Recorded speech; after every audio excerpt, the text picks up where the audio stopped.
the school reopening decision by the Guam Education Board. To open our meeting, I'd like to go ahead and hand it over to our board chairwoman, Ms. Maria Gutierrez. Good afternoon, half a day. Merry Christmas to you and your family. Please stay safe.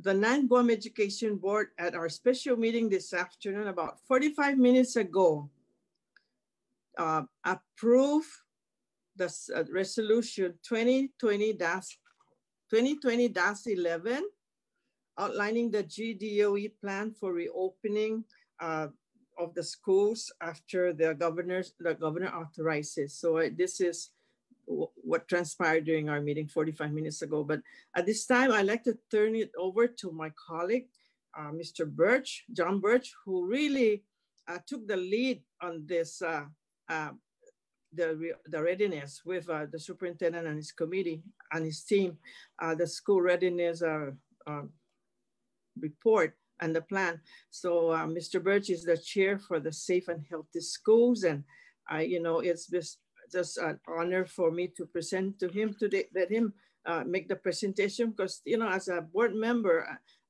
this is his last meeting because he will be, his term has expired. He did not decide to continue, to run, but he has done a really outstanding job in providing the leadership and the guidance to the board during our work session that makes sure we stick to the subject of the school readiness and nothing further. So at this time, I'd like to introduce Mr. Don Birch. Thank you, Mr. Birch. Thank you, Madam Chair. I guess it's afternoon already. It's been a very, very busy day today. Since serving on the Board of Education, it seems like the 9th Guam Education Board has been one that has been dealing with crisis management from the very beginning, from a dengue fever and rolled on right into the coronavirus. And it just so happened that Mr. James Lujan, who chaired the committee I chair now, the Standing Committee for the Safe and Healthy Schools Committee, was transferred to me when he had to go off island. I didn't realize what I was stepping into until I took over the committee to find out that it's a very, very important committee, has very serious work to do, especially during these uncommon times that we face today. It seems like the year 2020 is a year that many of us will want to forget. But for those of us that served on the board, it's going to be one that we will never forget. It's one where we've gone into crisis management, and it has shown me the excellent managerial skills within the Guam Department of Education. Of course, years ago, when I was president of the Guam Federation of Teachers, I've sat on the other side of the table arguing my points on behalf of the teachers. This time I've had the opportunity to see it from the other point of view and working for GDOE and also fighting for the rights of students and teachers. So it seems like my education and my training as a retired teacher and also as a labor leader has been put to full use during this time. And I'm glad to have been here throughout it all. And I value the experience that I learned and meeting the people on the board and of course, the members of the GDOE managerial team. It's been a great experience, and I really do thank the blessings I've had in getting to meet these hardworking people that no one really sees. They're behind the scenes getting things done for us. And that's how come the people that really deserve credit for this, although I chair the committee, are the people that put their backs to it and got everything done. And these are the hundreds of people within GDOE and our partners from outside. There's too many to mention. We always refer to the task force, and of course our superintendent and his deputies, but there are many more people than that. We have teachers, students, and parents that are heavily involved, and other chairpersons of other standing committees within the department whose work has worked together to get this whole plan finished. And it's been a plan in progress for many, many days. We went through the summer working hard, and we never stopped. October 23rd, we restarted the briefings for the sake of the community to bring out all the information we can to be as open as possible for everyone out there to know what we're doing and what we have been doing, so that there'll be no question anywhere as to how these plans came about. So it's the plan that we produced today and the board passed by resolution is one that we feel is going to be for the best and will serve in the best needs of all our stakeholders in our community. We have over 30,000 students with as many or more parents and over 4,000 employees. Whatever we do is going to affect our entire island, and it is dependent on us to do the best we can to bring our people back to school for on-campus learning as safe as we possibly can. People want to open the community, but parents cannot just leave their children at home if we're going to open the economy and they're going to go back to work. It's a hard thing. We depend on each other, and many people seem to depend on GDOE for this work. So serving in the board has opened this up to me even further and has enriched my knowledge of the operations further than what I had as a teacher and a labor union as former president of the Guam Federation of Teachers. So yes, by all means, it's been an extreme learning experience. I've learned to relish and cherish the people I've met for much of the last 9 months. It's been online. I'm sorry I haven't had the opportunity to meet them face to face again. Hopefully we'll have that opportunity in the future. So yes, it's been a long, hard 9 months. And hopefully we're going to see an end to this with the introduction of the vaccine that is now on island. And now that Moderna's here, we hope to have another vaccine and to encourage our people to take it, to take the vaccine. Once we get enough people on the vaccine, then we can all go out and hug our friends and families and say hi to each other face to face. This is one that we all miss. And for what I hear many people complaining about and worried about are the side effects of the vaccine, having Bell's palsy and everything like that. Oh, those things are temporary. I haven't heard anybody dying from it, but I have heard a lot of people have died from the coronavirus. So which is worse? If you pick the worst, if you're afraid of the vaccine or you're afraid of getting the coronavirus, which would you pick? If I was to get a side effect that would last only for a week or a month or 2 months, I would take that anytime over dying from coronavirus. So I encourage everybody out there, if they have the opportunity, to go forward and do that so we can get back to what we call our normal times, our normal experiences, our normal way of life, getting back to the traditional classroom, celebrating Christmas and everything together as a family and with friends. And so that's why we worked so hard, and it was meant a lot to me to be there to work on this, because I saw the need for it. One, I've been a teacher. I come from a family of teachers. I have a son-in-law who teaches. He's a professor at UOG. I have 3 daughters who are teachers, and a grandson is teachers, and others who are training to become teachers. Plus, I have a lot of grandchildren that are in GDOE public schools. So to me, it was something that I had to do, and I had to make sure that it was the best that we could all provide, because our families' lives are all at stake, and our way of life here too is dependent on it. And if we're to get our economy rolling again, we're going to have to find a way to train our people so they can take over from those of us who've done this. So to me, this has been a great involvement, and I thank everybody who's made it through with us during this hard times, especially the folks in GDOE, the one who's been working on the task force. I know that many times I was wondering if some of them were going to give up, because we've been putting a lot of demands on their time, and it's just been that hard. But I think we come up with a very good plan, and it's been a very great pleasure serving on the board. And I've told the board members and others that I would genuinely miss this time, but I look forward to taking a break, a short one, but nonetheless, it's been a lot of work. I got to admit that.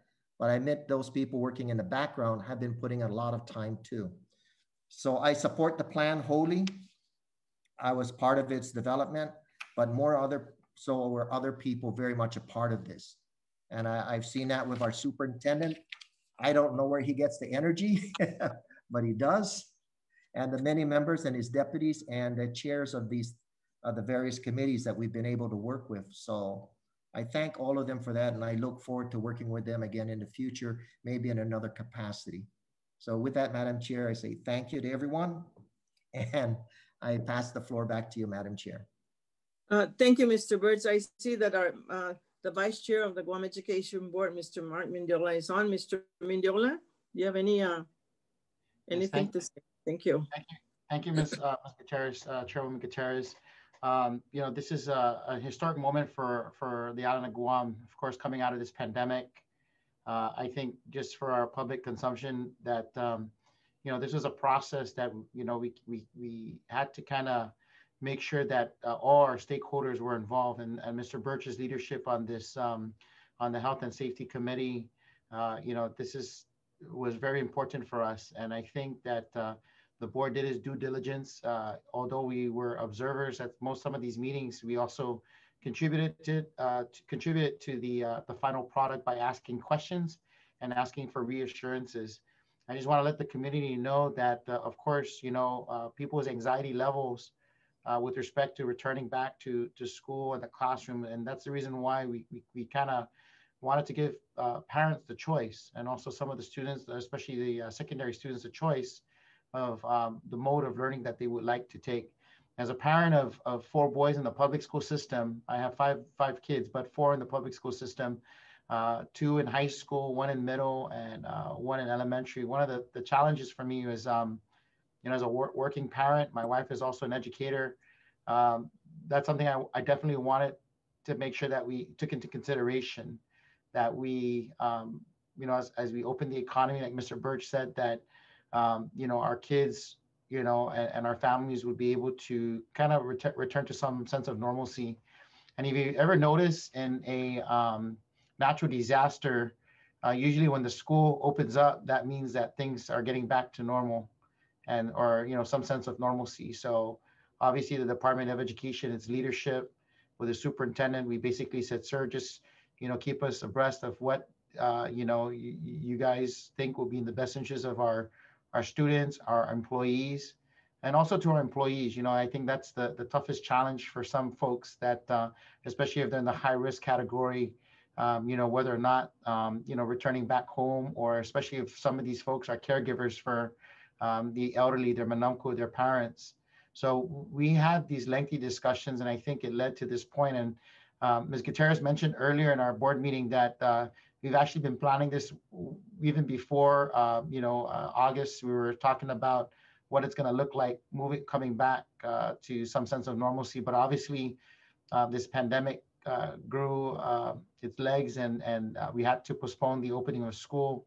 And that was supposed to be in the first part of December. And then now we're at, around December, November, December, we kind of had a board meeting discussing that. But I just want to thank everybody's work, you know, the superintendent, all the way down to the deputies, folks in the trenches, and then also the stakeholders.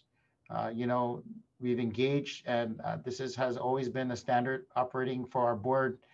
Ms. Gutierrez can attest to this, that we've always included our students in the conversation through their leadership body, the IBOGs, also the faculty union, and of course our staff, you know, and our administrators. So, you know, this is important work that has been done, and we're gonna be able to open our schools and follow the protocols that we set in place. But one thing I take away from this is the adaptability, that should something come up, if you look into the resolution, it allows the superintendent to pivot and make the necessary adjustments should something come up, and it would not require a board meeting to take that immediate action. The superintendent has the full authority to ensure the health and safety of our kids. So that's already understood in policy, but I think with this pandemic, we kind of also gave him that flexibility to continue that, but it's explicit in this resolution that gives him the authority to make sure that our schools are safe for our kids, and when they return, that we are doing our best to mitigate the transmission of the virus. So I just want to congratulate the superintendent and his team for putting forth a document that can give guidance to the whole entire Department of Education, but also to our island community. So,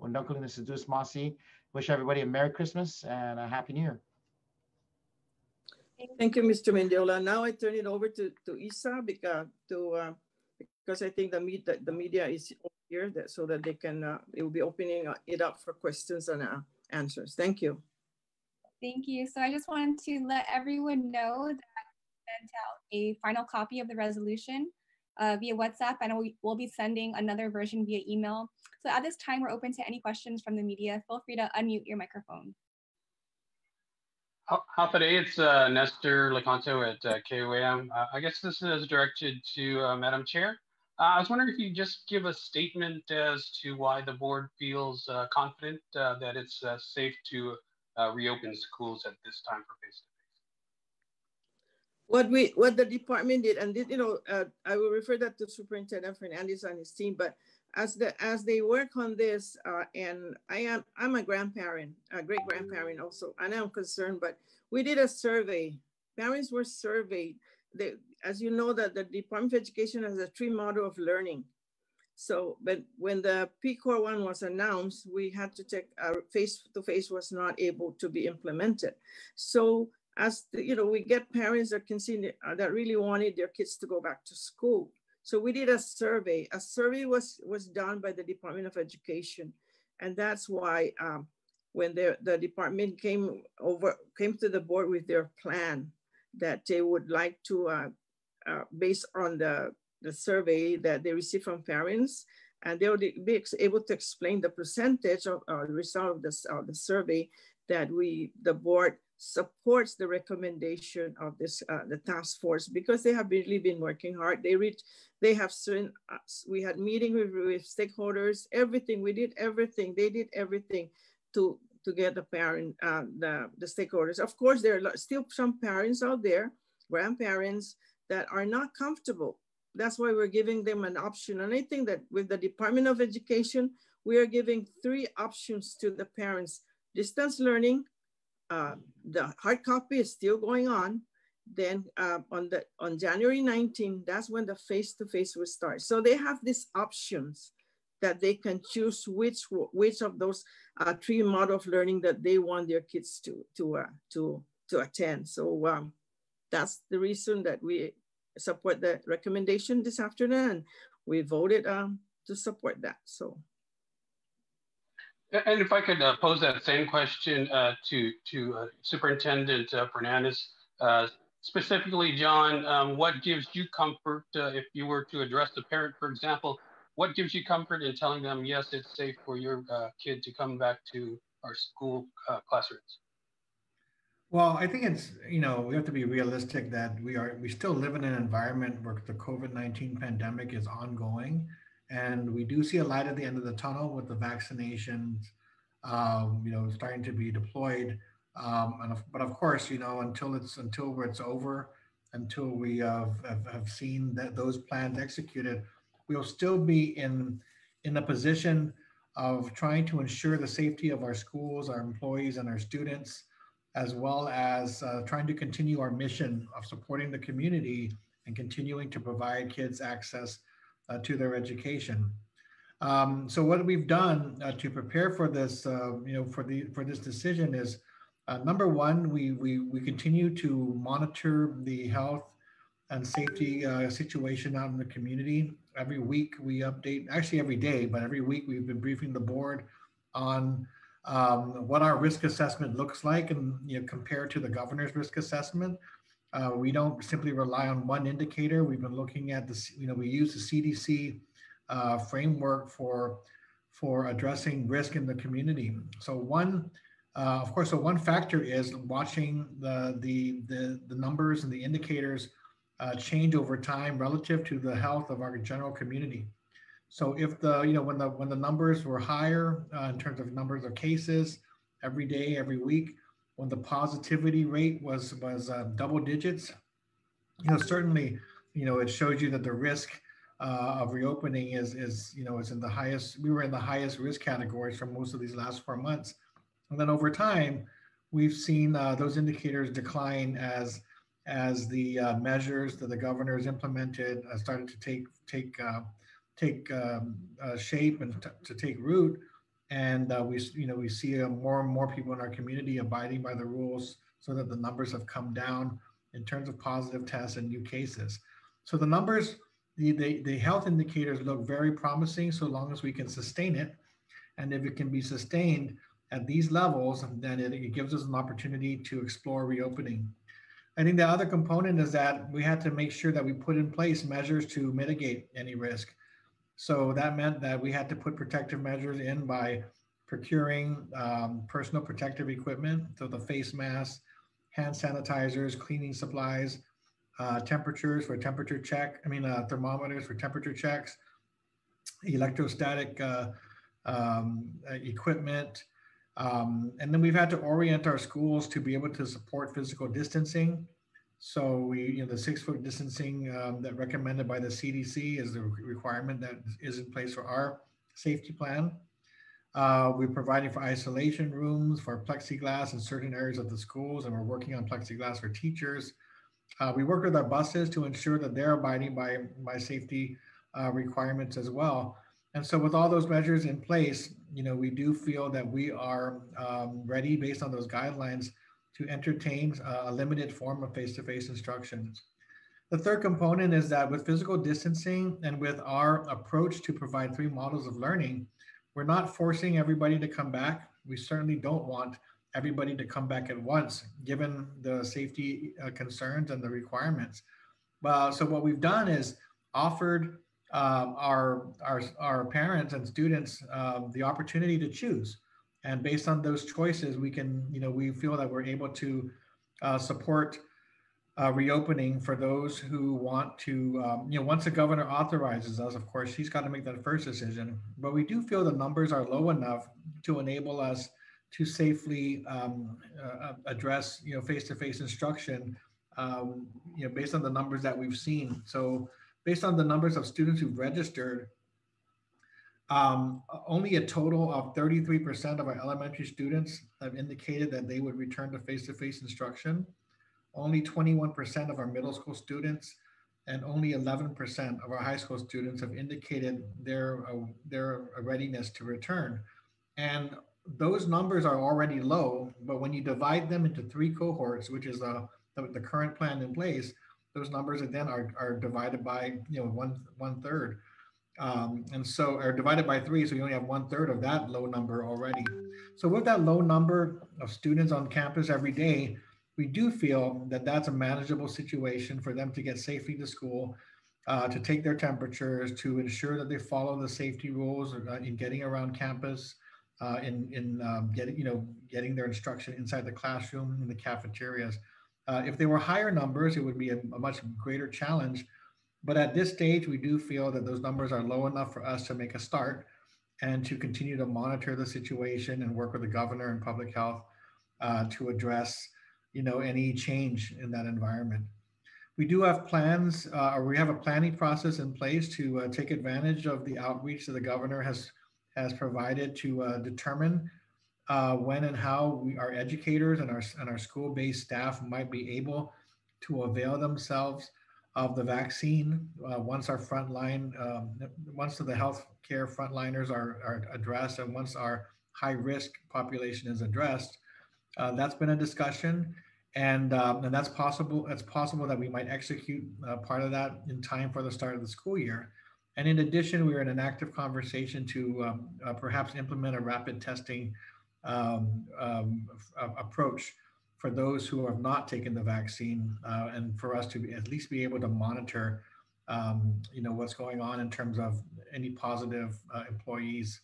So with all that, all those are all the approaches and preparations that we put in place, and there are others. There are other detailed parts to that that the committee's been working on to ensure that we make a safe environment as possible, and then we continue to work to keep it safe. So I hope that answers your question, Nestor. Yes, thank you very much.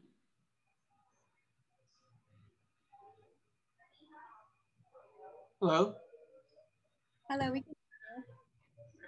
This is John O'Connor from the Guam Daily Post. So, Superintendent, we see in the resolution the investments GDOE has made towards PPEs and other safety supplies. But some teachers have gone out and purchased their own supplies. hand sanitizers, their own face masks, things like that. Is there any consideration to reimburse these teachers either from GDOE's own funding or through GovBom funding? At this point, there really isn't any discussion of that. I haven't actually received any requests for reimbursement. I believe the schools have communicated with all of their employees that DOE will be providing the face masks and hand sanitizers for not just for employees, but for students as well, and working to also support the DPW as well when they come in. So I know many individuals, everyone, I'm sure. And for their own families and households have already gone out and bought PPEs and other supplies, especially early on in fear that they'd be short. But as far as the ongoing support from the department, we've been able to use those funds to buy sufficient numbers of PPEs for the employees and for the students. Reimbursement at this point, like I said, I haven't been requested to reimburse anyone for those types of expenses. Because these are federal funds, that would be something that we would have to explore. But I know at this point, that isn't what was in our approved use of those funds to reimburse any individual or organization, including our private schools who have also done some of the purchasing of their own equipment in advance of our supplies coming in.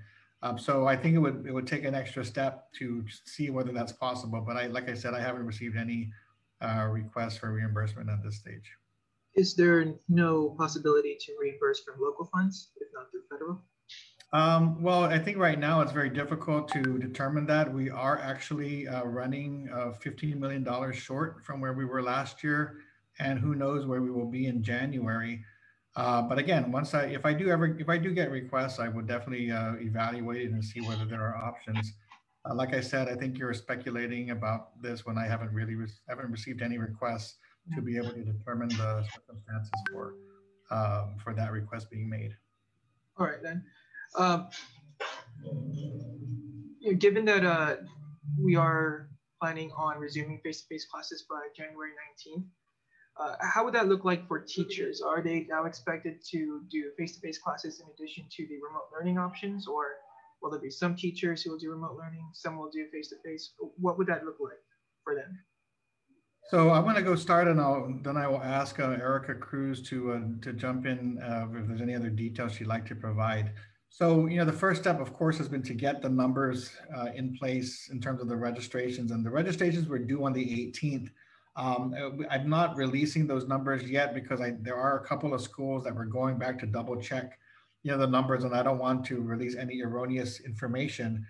But I think the overall, taking a conservative approach, the overall percentages that I just read in terms of the total amount of students on campus, if you look at the high schools where you're talking about 3 to 4% of an entire school population, that would be the amount of students actually on campus. The schools are going to have to determine how to provide face-to-face instruction for those students, as well as manage the online and hard copy. And we're leaving the schools that flexibility to set their schedules to accommodate the students and the teachers in light of the actual, face-to-face numbers versus the distance learning numbers. So that'll look different from middle school and from elementary school as well. So as we solidify those numbers, the administrators will be working to finalize schedules. Like we said, we do plan to continue with online and hard copy the minute we return from the break. So January 4th, those models of learning will continue. There were 2 weeks of training that were set aside for training and orientation. So I wanted to just clarify that those models of learning will continue, and the training and orientations will be worked around those models of learning. So there's enough time, thanks to the board, for allowing us that extra week. So there'll be enough time for us to work those orientation and training sessions around the schedules that teachers have already set for the distance learning models. And then on the 19th, we should be ready to return. But again, a lot of this is going to happen at the school level relative to how they schedule the classes and relative to the number of students who will actually be returning. prior to the registration, we were still speculating using the data that we had in the summer, which put us at around, just under 40% of students returning, back in August. So now we're down significantly, especially at the high school level and the middle school level, and we'll have to make the adjustments based on those numbers. Erica, did you want to add anything that might be helpful? Sure thing. And so Mr. Sanchez and I, the other deputy superintendent who oversees curriculum and instruction, we've met with our secondary administrators so they'll be able to collaborate on how they'll be able to work their master schedule. Currently, since the beginning of the school year, we've been working with the two models of learning, the hard copy learning and the online learning. But now as we incorporate the face-to-face learning come January 19th, it's going to be a different scenario. So we have been working with our secondary administrators. Tomorrow we will be working with our elementary, middle, and high school administrators to determine how they're going to develop their master schedule, addressing the three models of learning. And as the superintendent had indicated, it is going to be dependent on the schools and how they're going to create their master schedule, addressing the needs of the three models of learning.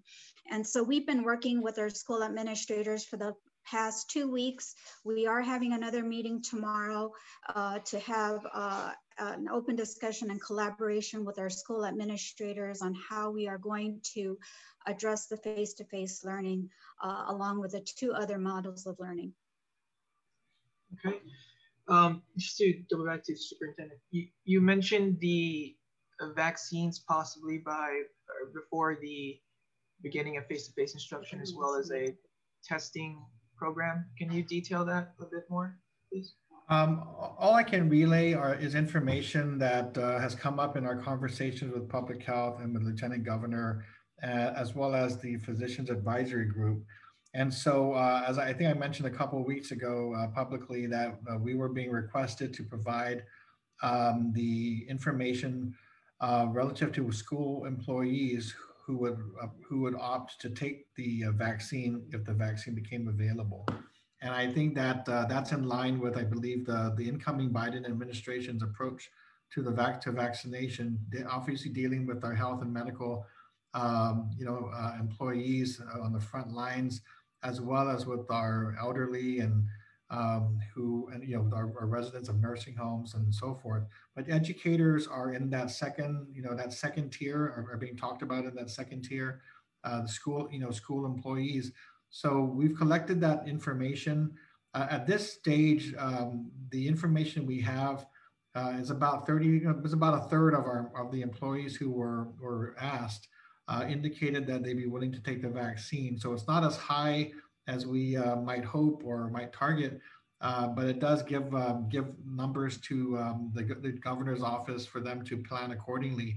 We haven't heard of anything specific, except that should there be sufficient supply coming in on island, there is a possibility, according to Lieutenant Governor, that we might be able to provide that vaccine support, vaccination support to address the school employees who wish to take the vaccine. So we're very hopeful, and we hope that that opportunity does present itself for those who are volunteering to do so.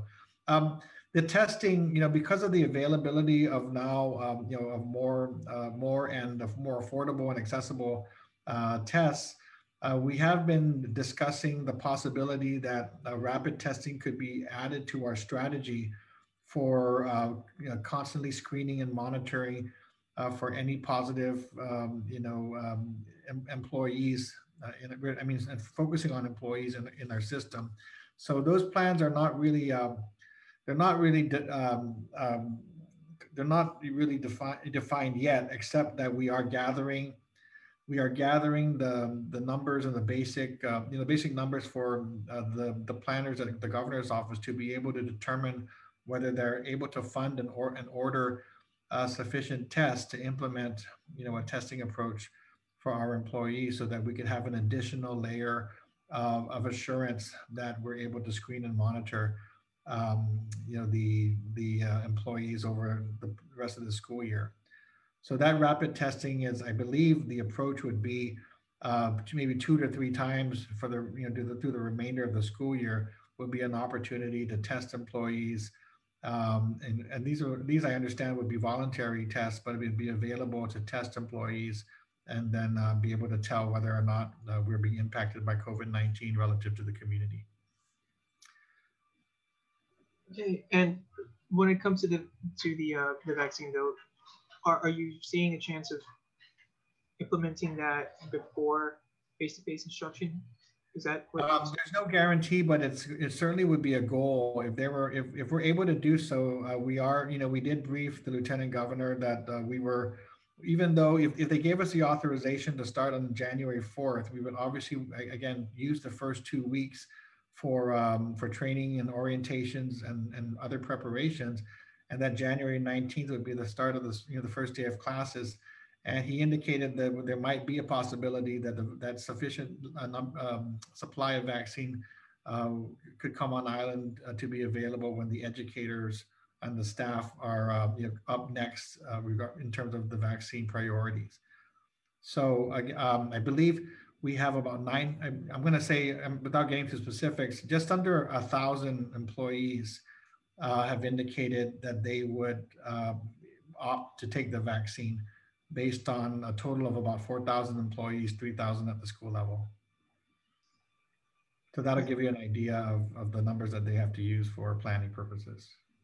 All right, thank you, Superintendent. Thanks, John. Thank you, John. Any other questions? Hi, Julianne Hernandez from Pacific News Center. Hi, Jolie. Hi. Okay, so my question is that basically we're, even it seems that we still need the governor's approval to officially, I guess, have this go on the board. So when are we going to be expecting the governor's approval for classes reopening on January 19th? Is there any other? I can answer, but I know that the board. So I think it's just a matter of cooperation and collaboration through this time period. So I know the board has been monitoring and listening to the governor's, approach to the CAR score and monitoring and making decisions about restrictions. But I know the board wanted to allow enough time for our community to understand what our plan was, and to also assure the governor that our plans were in place, so that we could help the governor determine, how she would like to move forward. So I know the chair and both the chair of the committee and the chair of our board, we were going to address this on the 15th, but we wanted to have a little bit more time to allow for things to develop, and we did it today because it still allows us sufficient time for the governor to make an announcement, for us to assure her that our plan is in place and ready to go. And then we will continue to work with the governor and lieutenant governor so that when she makes that determination, we can let our parents know and our teachers know, so they can plan accordingly. So I think it's just a matter of this continued communication and collaboration. But I know that the governor was very interested in making sure that the board felt ready to move forward. Right. And the hopes of the eventual, progressive phasing out of the hard copy module, is it still, hopefully that you'll be able to phase out the hard copy module by June or July of next year? I don't know if the board wants to go ahead and answer. I can give us the management perspective. At this time, we will depend on the superintendent and his team, the school readiness team, because they're the one that's really going to be implementing this. So we're not going to say that we're going to phase out, because the board's very concerned also of our families that don't still wants to be on hard copy, but we're giving the superintendent that flexibility to make that decision, and we will support him. Thank you. I would say also that based on the board's discussion with the team, and we were thankful that we're able to do this every Friday, even though we believe that eventually the hard copy option should be phased out if we can. It's not something that we wanted to do immediately. I know the board was very concerned and heard from parents who really do value the hard copy option, especially in light of not having access to technology at the moment. And so we have now, we are now focusing our attention more on expanding online options. And so hopefully when enough students and parents are confident enough to move to online, and there will be less demand for hard copy, we can then make a decision about what to do at that point. So that's been really a product of our weekly discussion so that we could really make sure we're listening to everybody and getting all perspectives.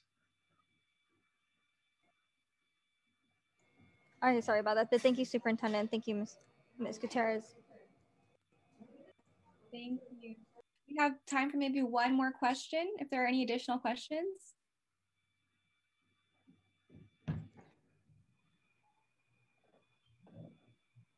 Okay, so does anyone have another question? Sorry, this is John O'Connor again from the Guam Daily Post. I just wanted to kind of clarify one thing involving sports. The resolution states that GDOE would commence with sports given the governor's authorization. Would that be the same authorization for schools, or would it be a separate authorization? Yeah, so right now, again, with the board's support, ESA now operates as a DOE league. And I know that the IIAAG is also doing, in the same position of trying to determine how to move forward. So we've been doing the same thing in terms of working with public health and reviewing the executive orders to determine what is currently allowed so that we can operate within the safety parameters. But if we do start, are able to start the school year and return to face-to-face instruction, we are interested in also being able to proceed with providing interscholastic sports at some level based on our plan, for the remainder of the school year. And again, if you recall our plan, we really were looking at the lower risk sports being able to go forward, and working with public health to ensure that we were clear on the guidelines that would be necessary to be able to compete. And so it is our hope, and we've expressed this, that if we do get an authorization to move forward, that we can also give our parents and athletes an idea of when the sports season might be able to commence. So we are hoping that these decisions go hand in hand. But again, it really is up to the governor's assessment of whether it's safe, whether she feels comfortable with it.